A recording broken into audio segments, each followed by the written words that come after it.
ॐ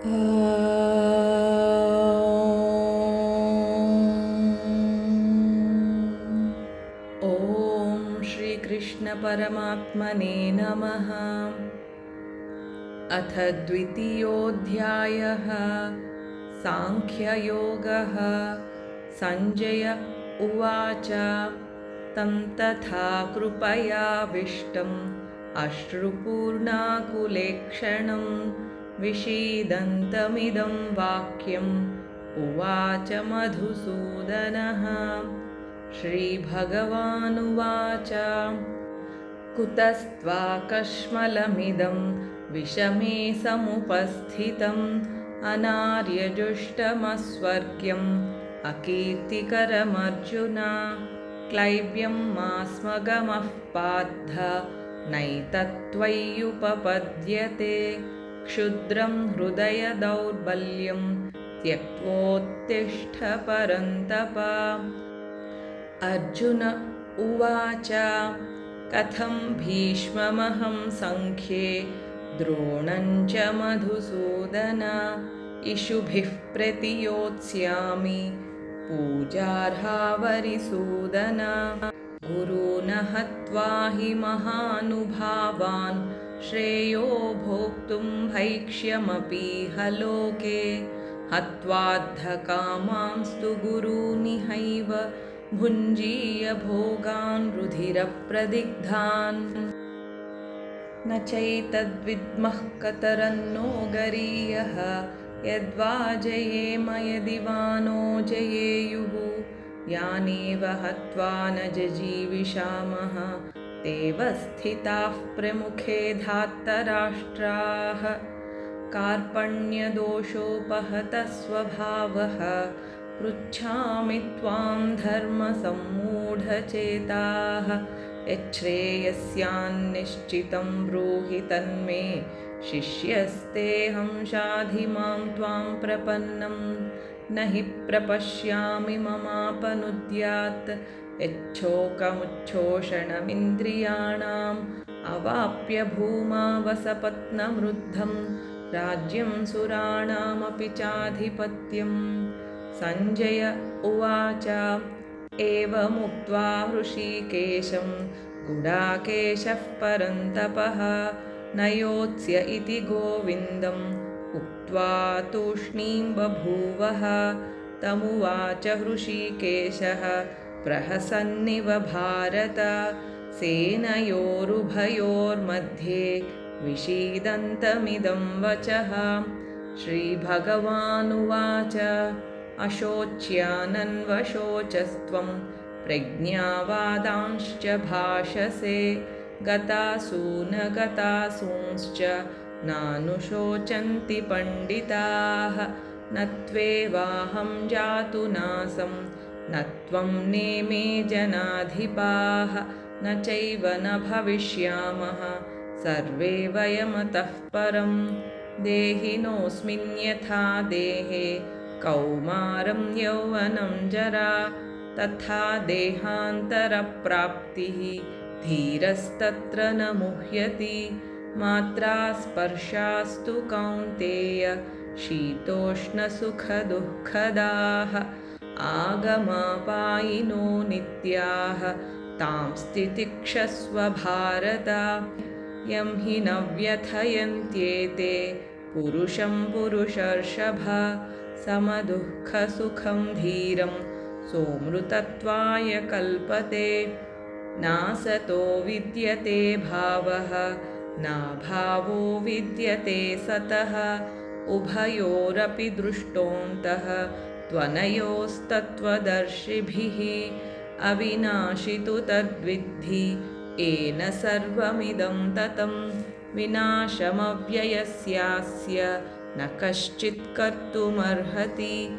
अन्तवन्त इमे देहाः नित्यस्योक्ताः शरीरिणः अनाशिनो प्रमेयस्य तस्माद्युध्यस्व भारत। य एनं वेत्ति हन्तारं यश्चैनं मन्यते हतम् उभौ तौ न विजानीतः नायं हन्ति न हन्यते। न जायते म्रियते वा कदाचित् नायं भूत्वा भविता वा न भूयः अजो नित्यः शाश्वतोऽयं पुराणः न हन्यते हन्यमाने शरीरे वेदाविनाशिनं नित्यं य एनमजमव्ययं कथं स पुरुषः पार्थ कङ्घातयति हन्तिकं वासांसि जीर्णानि यथा विहाय नवानि गृह्णाति नरोपराणि तथा शरीराणि विहाय जीर्णानि अन्यानि संयाति नवानि देहि नैनं छिन्दन्ति शस्त्राणि नैनं दहति पावकः न चैनं क्लेदयन्त्यापः न शोषयति मारुतः अच्छेद्योऽयमदाह्योऽयम् अक्लेद्यो शोष्य एव च नित्यः सर्वगतस्थाणुः अचलोऽयं सनातनः अव्यक्तोऽयमचिन्त्योऽयम् अविकार्योऽयमुच्यते तस्मादेवं विदित्वैनं नानुशोचितुमर्हसि अथ चैनं नित्यजातं नित्यं वा मन्यसे मृतं तथापि त्वं महाबाहो नैवं शोचितुमर्हसि जातस्य हि ध्रुवो मृत्युः ध्रुवं जन्म मृतस्य च तस्मादपरिहार्येऽर्धे न त्वं शोचितुमर्हसि अव्यक्तादीनि भूतानि व्यक्तमध्यानि भारत अव्यक्तनिधनान्येव तत्र का परिदेवना आश्चर्यवत् पश्यति कश्चिदेनम् आश्चर्यवद्वदति तथैव चान्यः आश्चर्यवच्चैनमन्यः शृणोति श्रुत्वाप्येनं वेद न चैव कश्चित् देहि नित्यमवध्योऽयं देहे सर्वस्य भारत तस्मात् सर्वाणि भूतानि न त्वं शोचितुमर्हसि स्वधर्ममपि चावेक्ष्य न विकम्पितुमर्हसि धर्म्याद्धियुद्धात् श्रेयोऽन्यत् क्षत्रियस्य न विद्यते यदृच्छया चोपपन्नं स्वर्गद्वारमपावृतं सुखिनः क्षत्रियाः पार्थ लभन्ते युद्धमीदृशम् अथ चेत्त्वमिमं धर्म्यं सङ्ग्रामं न करिष्यसि ततः स्वधर्मं कीर्तिं च हित्वा पापमवाप्स्यसि अकीर्तिं चापि भूतानि कथयिष्यन्ति ते व्ययां सम्भावितस्य चाकीर्तिः मरणादतिरिच्यते भयाद्रणादुपरतं मंस्यं ते त्वां महारथाः येषां च त्वं बहुमतः भूत्वा यास्यसि लाघवम् अवाच्यवादांश्च बहून् वदिष्यन्ति तवाहिताः निन्दन्तस्तव सामर्थ्यं ततो दुःखतरं नु किम् हतो वा प्राप्स्यसि स्वर्गं जित्वा वा भोक्ष्यसे महीं तस्मादुत्तिष्ठ कौन्तेय युद्धाय कृतनिश्चयः सुखदुःखे समे कृत्वा लाभालाभौ जयाजयौ ततो युद्धाय युज्यस्व नैवं पापमवाप्स्यसि एषा ते विहिता साङ्ख्ये बुद्धिर्योगे त्विमां शृणु बुद्ध्या युक्तो यया पार्थ कर्मबन्धं प्रहास्यसि नेहाभिक्रमनाशोऽस्ति प्रत्यवायो न विद्यते स्वल्पमप्यस्य धर्मस्य त्रायते महतो भयात् व्यवसायात्मिका बुद्धिः एकेह कुरु नन्दन बहुशाखाह्यनन्ताश्च बुद्धयो व्यवसायिनां यामिमां पुष्पितां वाचं प्रवदन्त्यविपश्चितः वेदवादरताः पार्थ नान्यदस्तीति वादिनः कामात्मानः स्वर्गपराः जन्मकर्मफलप्रदां क्रियाविशेषबहुलां भोगैश्वर्यगतिं प्रति भोगैश्वर्यप्रसक्तानां तयापहृतचेतसां व्यवसायात्मिका बुद्धिः समाधौ न विधीयते त्रैगुण्यविषया वेदाः निस्त्रैगुण्यो भवार्जुन निर्द्वन्द्वो नित्यसत्त्वस्थः निर्योगक्षेम आत्मवान् यावानर्थ उदपानि सर्वतः सम्प्लुतोदके तावान् सर्वेषु वेदेषु ब्राह्मणस्य विजानतः कर्मण्येवाधिकारस्ते मा फलेषु कदाचन मा कर्मफलहेतुर्भूः मा ते सङ्गोऽस्त्वकर्मणि योगस्थः कुरु कर्माणि सङ्गं त्यक्त्वा धनञ्जय सिद्ध्यसिद्ध्योः समो भूत्वा समत्वं योग उच्यते दूरेण ह्यवरं कर्म बुद्धियोगात् धनञ्जय बुद्धौ शरणमन्विच्छ कृपणाः फलहेतवः बुद्धियुक्तो जहातीह उभे सुकृतदुष्कृते तस्माद्योगाय युज्यस्व योगः कर्मसु कौशलं कर्मजं बुद्धियुक्ता हि फलं त्यक्त्वा मनीषिणः जन्मबन्धविनिर्मुक्ताः पदं गच्छन्त्यनामयम् यदा ते मोहकलिलं बुद्धिर्व्यतितरिष्यति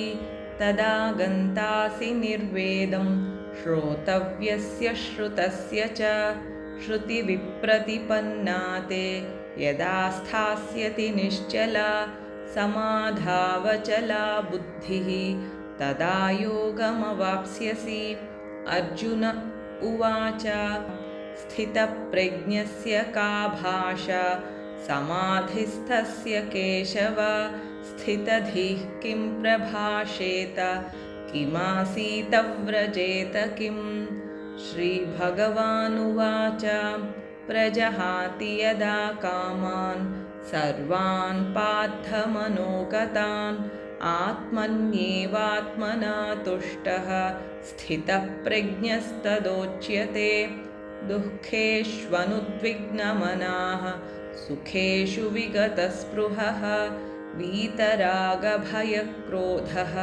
स्थितधीर्मुनिरुच्यते यः सर्वत्रानभिस्नेहः तत्तत्प्राप्य शुभाशुभं नाभिनन्दति न द्वेष्टि तस्य प्रज्ञा प्रतिष्ठिता यदा संहरते चायं कूर्मोऽङ्गानीव सर्वशः इन्द्रियाणीन्द्रियार्थेभ्यः तस्य प्रज्ञा प्रतिष्ठिता विषया विनिवर्तन्ते निराहारस्य देहिनः रसवर्जं रसोऽप्यस्य परं दृष्ट्वा निवर्तते यततो ह्यपि कौन्तेय पुरुषस्य विपश्चितः इन्द्रियाणि प्रमाथीनि हरन्ति प्रसभं मनः तानि सर्वाणि संयम्य युक्त आसीत मत्परः वशे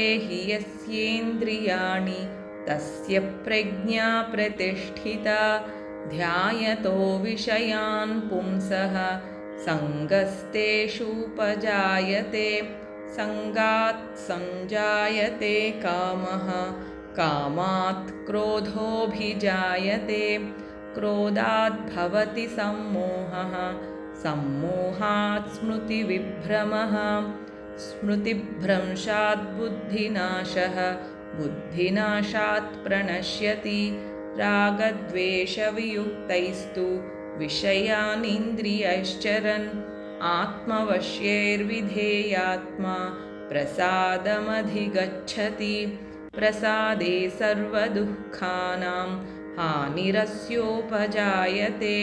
प्रसन्नचेतसो ह्याशु बुद्धिः पर्यवतिष्ठते। नास्ति बुद्धिरयुक्तस्य न चायुक्तस्य भावना न चाभावयतः शान्तिः अशान्तस्य कुतः सुखम्। इन्द्रियाणां हि चरतां यन्मनोनुविधीयते तदस्य हरति प्रज्ञां वायुर्नावमिवाम्भसि। तस्माद्यस्य महाबाहो निगृहीतानि सर्वशः इन्द्रियाणीन्द्रियार्थेभ्यः तस्य प्रज्ञा प्रतिष्ठिता।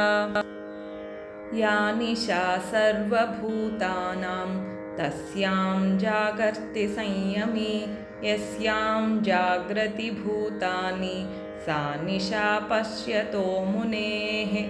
आपूर्यमाणमचलप्रतिष्ठं समुद्रमापः प्रविशन्ति यद्वत् तद्वत् कामायं प्रविशन्ति सर्वे स शान्तिमाप्नोति न कामकामी।